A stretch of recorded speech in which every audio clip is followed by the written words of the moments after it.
Well, welcome along to the Timeform Sporting Life preview for day 3 of the Cheltenham Festival, or Thursday, as it's also known, joined by Kieran Clark and Matt Brocklebank to look ahead to the action. We're going to start with this Paddy Power Stayers hurdle. We're going to get the Timeform ratings up for this. Kieran, in the build-up, this has looked a really open renewal of the Stayers hurdle. There's been nothing really sticking its hand up. Is that reflected in the ratings that you see on the screen now? Yeah, definitely. There's only £5 or £6 between the top 6 in the ratings there, and it's had an open field to the Stayers for the last few years, hasn't it? We got Flooring Porter back for more. He's won the last 2, and yeah, there looks to be a strong pace on. I know we're going to look at the pace map in a minute, but it's going to take some getting with the rain forecast as well, and there is very little to choose between quite a lot of these, so hopefully some value bets to be found.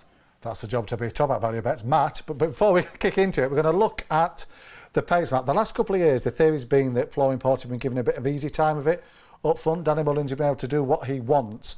Can you see that scenario changing on Thursday? I know there's a little bit more pressure this time around, but I think that'll be the plan for them again, won't it? I know he's been sort of like cool on that horse's well-being and prospects of making it 3 in a row. I think you'd probably do that to take the pressure off if everything was absolutely fine anyway. But yeah, I think you've got to really respect that horse's chances, and he's possibly a little bit overpriced. It's just very, very murky, this picture. I've been round and round in circles. Blazing Carl's the one, you know, the 7-year-old. He's not looked back since he won his bumper, and he's clearly improving still based on that last run. I was half tempted to go with one of the French horses. I thought Gold Tweet was very, very impressive when he won the Cleve Hurdle. He beat a pretty solid yardstick. I know he's not a superstar. 10-year-old Dashel Drasher, he's in here again, but he beat him and Paisley Park. He beat the best of the Brits, really, didn't he? And whether there's such a gulf between the best of the Brits and the best of the Irish, we'll soon find out. The other one to mention is the other French horse, Henri Lefarceur, who when I was at Cheltenham for the launch of the weights, they had his trainer there, Hugo Merienne, and he was a fascinating bloke. Basically said, Gold Tweet, we looked over and saw Gold Tweet winning the Cleve Hurdle and thought we couldn't resist supplementing as well. So they clearly fancy their chances. He's about 25-33 to 1. If I had to have a wild dart, it might be on him. Kieran, let's look at Blazing Carl. He'd been off the track, we'd had the setbacks, we hadn't seen him for ages. This was the comeback win. It's catapulted him to favouritism for the Stayers hurdle. Do you think deservedly so? Arguably, yeah. He did nothing wrong as a novice, did he? He won all 3 starts over hurdles, and then he's come back and defied a long absence. He was off for 428 days before winning this. Now, there are some negatives. You see here, this is 2 miles 5, and he is really strong at the finish. He won over 3 miles over this course and distance as a novice, and you see here he goes away at the finish. It's probably his strongest part of the race is through the line. Now, the doubts are he has reportedly had a setback. Now, Charles Burns wouldn't be running him if he wasn't right, but that has to be an issue. And also, it's relatively quick turnaround. That was it's only just a month on, and he's a bit of a fragile horse, and that would just be the worry for me, although he should relish the ground. Let's talk Teahupoo, Matt. Gordon Elliott last year thought he might be a lively outsider for the champion hurdle. He couldn't understand why. He'd won his trial and warranted his place there. He's now stepping up a full mile-in trip at Cheltenham. Is this a stayer? Yeah, I think he's got to be, and he absolutely loves soft ground, doesn't he? So all the rain that's going to be falling through the night and through into Thursday afternoon, I suspect as well, he's going to absolutely relish it. You know, he was knocked a little bit by the loudmouths on Twitter about this performance, because suddenly he found himself favourite for the Stayers hurdle as well. But it's pretty hard to fault it. He's going to really enjoy the trip, I think. Yeah, he is a stayer. He's only a 6-year-old. You know, you don't really question Gordon Elliott's campaigning of a horse, and he's right in there, the mix, you know, right towards the top of the market, and every chance of him winning. I actually can't believe you can get 4 to 1. You see there he's a really strong galloper. There's only 2 flights in the last 6 furlongs, and all he does is gallop and stay, and he's absolutely hammered them in the Galway. That Hatton's Grace form, you know, at the time we were all gutted Honeysuckle got beat, but look what she's done on Tuesday. It's really strong form, and the fact he should be a clear favourite, I think.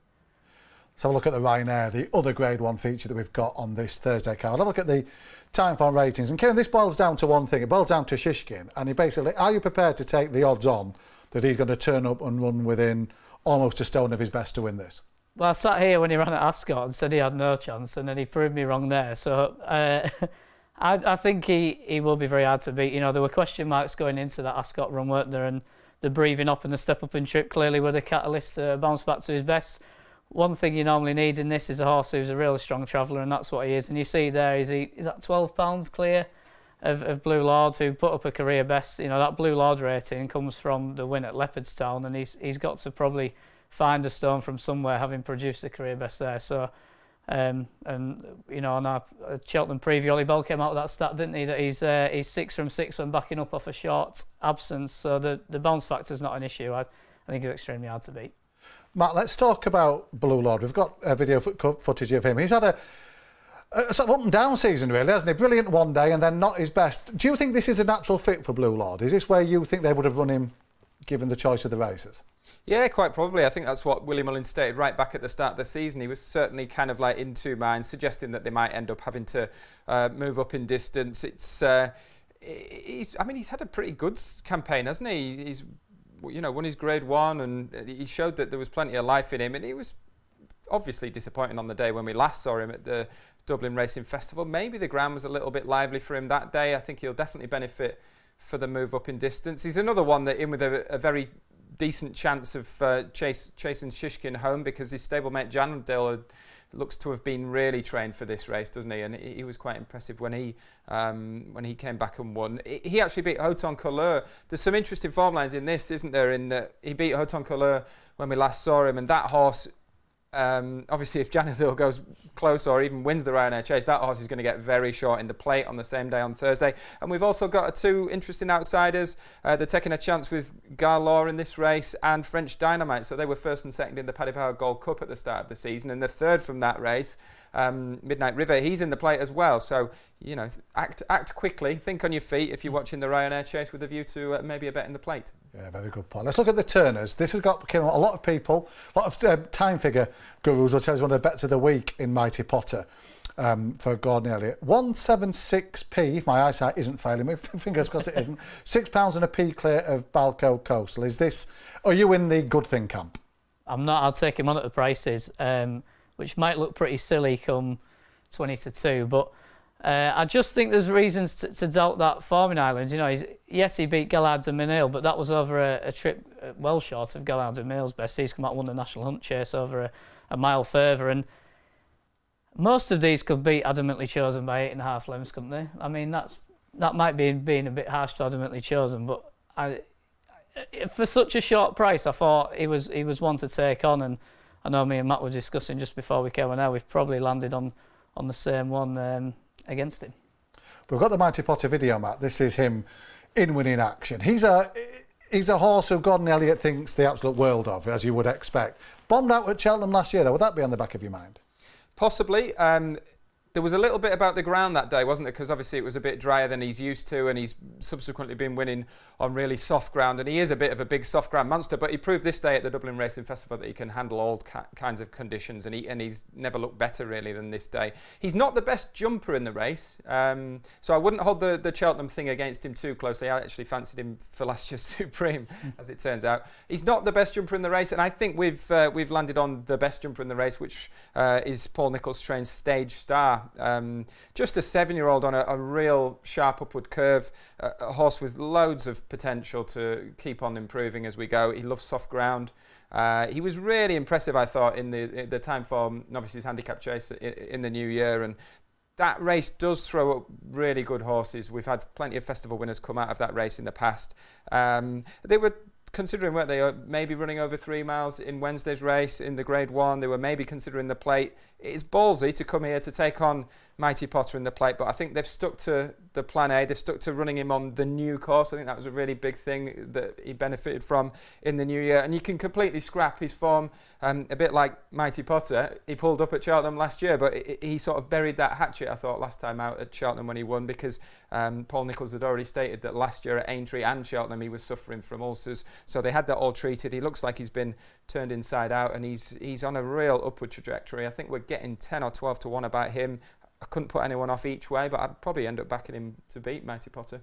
Yeah, I want name and selection for the best bet only. We're running out of time. We're going to hit the magic 10-minute number. Give us your best bet for Thursday. Good time, Johnny, in the Pertemps, around 10 to 1. He's been laid out for this. Tony Martin special, I think. Textbook. Matt? Well, I'm going with a Nigel Twiston Davies special Beauport is a bit of a March specialist. Won his big race in 2021, the eBay final.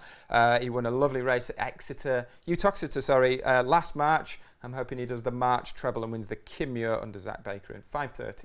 Well, thanks, guys, for your selections. It's time to head to Cheltenham itself now for the thoughts of the one and only Ben Linfoot.